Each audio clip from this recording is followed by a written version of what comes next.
வணக்கம். நாம இப்போ இருக்கிற இடம் பார்த்தீங்கன்னா ராமகிருஷ்ணம்பதி. சரி, இது ஊத்தங்கரை தாலுக்காவில் வருது. பொதுவாகவே நம்ம கிருஷ்ணகிரி மாவட்டம் வந்து மலைகளும் காடுகளும் நிறைந்த இடம். நம்மளுக்கு வந்து கால்நடை வளர்ப்பு தான் அந்த காலத்திலிருந்தே மிக சிறப்பான தொழில். இப்போ கூட கால்நடை வளர்ப்பு தான் இந்த பகுதியில் சிறப்பான தொழில்.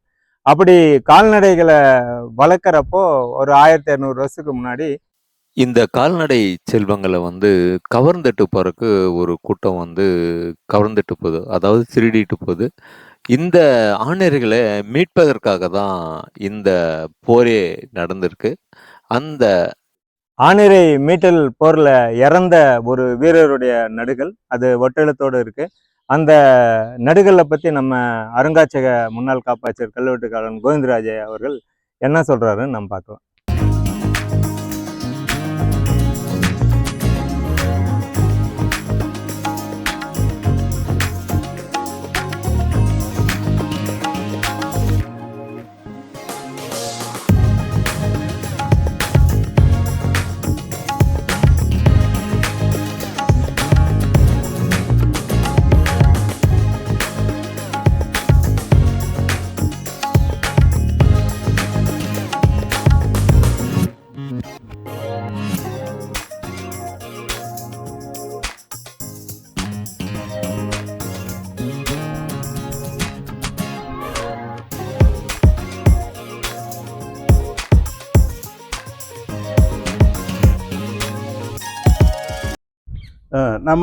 நம்முடைய ஆறுமுகம் சார் வந்து ஒட்டப்பட்டியில் 2 கல்வெட்டை நமக்கு சொன்னார். அதே மாதிரி இப்போ சமீபத்தில் ஒரு ஊர் போனோம்னா அத்திப்பள்ளத்துலேயும் ஒரு நெடுகல், ஒரு கல்வெட்டு இதெல்லாம் பார்த்தோம்.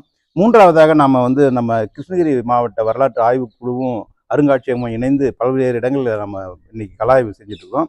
அதில் இப்போ இருக்கிறது வந்து ஊத்தங்கரை வட்டத்தை சேர்ந்த ராமகிருஷ்ணம்பதி அப்படிங்கிற ஒரு ஊரினுடைய கோயிலில் இருக்கிறோம். அந்த கோயில் பக்கத்தில் 2 நடுகர்கள் இருக்கு. அதுல இது ஒரு நடுகள்.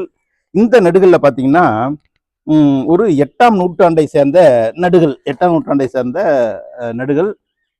நம்ம 8ஆம் நூற்றாண்டுன்னு சொன்னோடனே நம்ம சில நடுகள் ஏற்கனவே நம்ம சில இதெல்லாம் சொல்லியிருப்போம். அந்த நடுகளில் வந்து ஸ்கொயரா இது பண்ணியிருப்பாங்க. லோவர் லீஃபா சிலைங்களா செஞ்சிருப்பாங்க. ஃபேஸ் எல்லாம் வந்து சைட் வைஸா இருக்கும். ஒரு கையில வில்லு, இன்னொரு கையில இது இருக்கும். வட்டெழுத்துல இது பொருத்திருப்பாங்க. இவையெல்லாம் தான் வந்து பக்கத்தில் வந்து அந்த ஒரு சிமிழ் மாதிரியான இதுக்கு அதெல்லாம் வந்து வச்சிருப்பாங்க. அப்படிங்கிறது தான் ஒரு டிப்பிக்கல் 7, 8ஆம் நூற்றாண்டு நடுகளினுடைய அமைப்பு. இப்போ அதே மாதிரி தான் இந்த நடுகளும் காணப்படுகிறது. இப்போ இந்த வரி என்ன வருதுன்னு பாருங்க. இது வட்டெழுத்துன்றது 8ஆம் நூற்றாண்டை சேர்ந்தது. ரு ஏன்னா இந்த பக்கம் இருக்கிறது நிறைய இது உடஞ்சி போயிருக்கு. அதே மாதிரி இந்த ரைட் சைடில் உடஞ்சி போயிருக்கு. ரு மர்க்கு யாண்டு நா அதோடது. இங்க பெரு பெரும்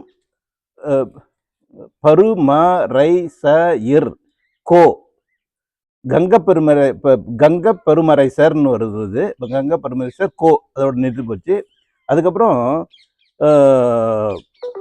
புறம்பு கயத்தான் அப்படின்ற ஒரு இவன் பேர் வருது. பூ அல்லது மூ கூட சொல்லாத மூரா இப்பு முறப்பு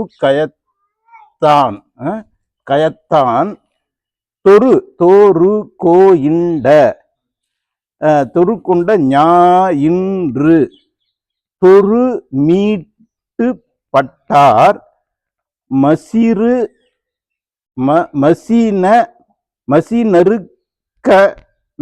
மசிநறுக்கனார். அதாவது மசிநறுக்கனார் இவருடைய பேர் வந்து மசிநறுக்குன்றவர். இவர் வந்து தொரு மீட்டுப்பட்டார் அப்படின்போது தொருவை வந்து கவர்ந்தது யாருன்னு பார்த்தீங்கன்னா இங்க போட்டுக்கலாம் பாருங்க. முறப்பு கயத்தான், மூரா-இப்பு கயத்தான். முறப்பு கயத்தான்ற வந்து இந்த ஊர்ல இருக்கக்கூடிய தொருன்னா ஆடு மாடுகளை கவர்ந்து செல்வதற்காக வந்தபோது அவனோடு எதிர்த்து போரிட்ட இந்த மசிநறுக்கன்ற வீரன் வந்து சண்டை போட்டு அந்த சண்டையில இறந்துருக்கிறான். அவனுக்காக இந்த நடுகளை எடுத்திருக்காங்க. இதுதான் இந்த நடுகளினுடைய செய்தி. இந்த ராமகிருஷ்ணம்பதியில் இருக்கக்கூடிய கோயில் பக்கத்தில் இருக்கக்கூடிய இந்த நடுகளில் வந்து முதன்முதலாக 1972 தமிழக தொல்லியல் துறை வந்து பதிவு பண்ணி தருமபுரி மாவட்ட கல்வெட்டுகள் தொகுதி 1ல இந்த கல்வெட்டை வந்து பதிப்பிச்சிருக்கிறாங்க.